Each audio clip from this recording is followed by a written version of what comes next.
Ne voulant pas insister davantage, par crainte d'embarrasser son papa, Luron partit se réfugier dans une petite grotte au flanc de la montagne. En plus d'avoir du chagrin pour sa maman, sa peine grandissait car il se sentait seul et abandonné à lui-même. Il se mit à penser à voix haute: « Et si ta maman était malade à cause de moi? Nous avons eu une dispute dernièrement et j'ai alors souhaité qu'il lui arrive du mal.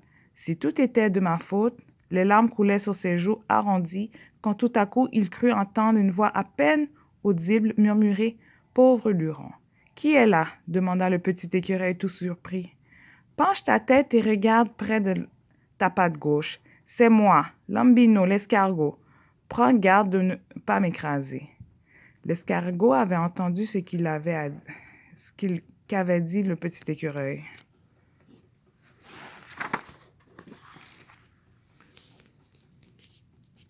Le petit escargot avec l'écureuil. Bien installé dans sa roche humide, Lambino prenait son temps pour formuler ce qu'il avait à dire. « Cher Luron, tu sais à quel point tu peux me faire confiance. Je connais ta famille depuis longtemps.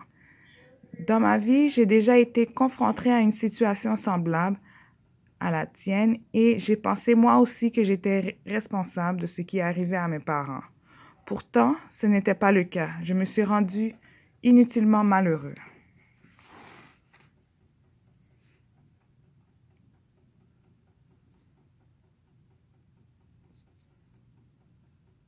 Ce n'est pas parce que tu es en colère contre quelqu'un et que tu racontes des méchancetés à son égard que ces mauvaises choses se réaliseront dans la réalité.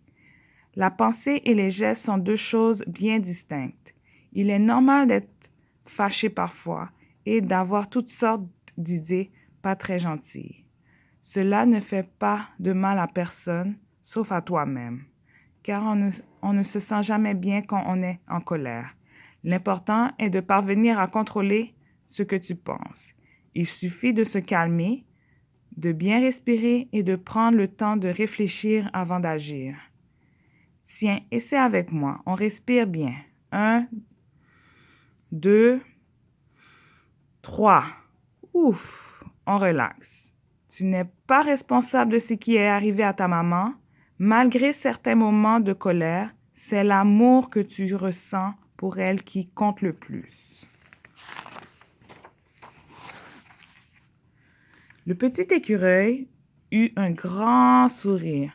« Je ferai tout ce que je peux pour que ma maman aille mieux, » dit-il.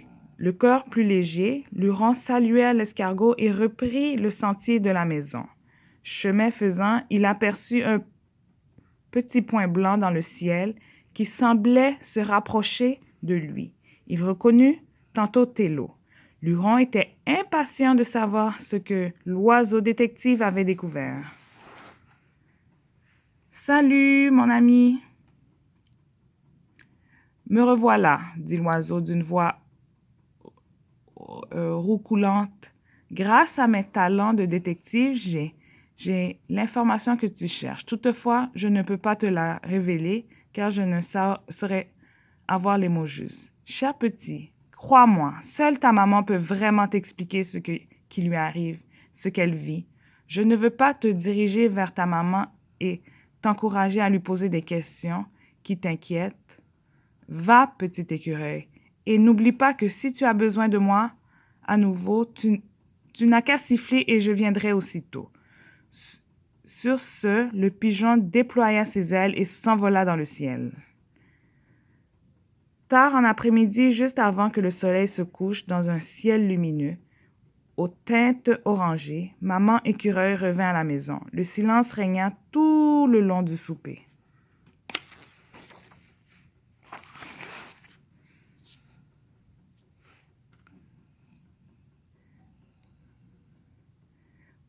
Au moment où Grisouille préparait le bain de Luron, ce dernier risqua sa première question.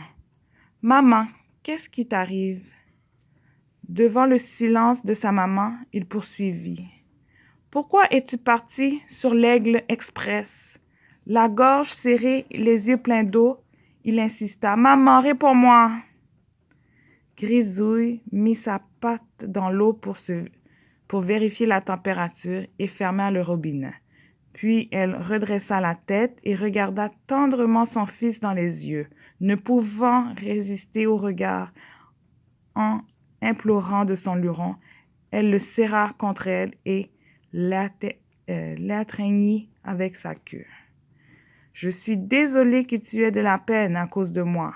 J'aurais voulu t'épargner ce chagrin, dit-elle la voix tremblante. Puis elle reprit. « Je ne sais pas comment te dire ces choses. Mon corps est malade, il ne réagit plus normalement. » Ah, voici le petit écureuil qui prend un bain avec sa maman. Et sa maman lui explique tout, tranquillement.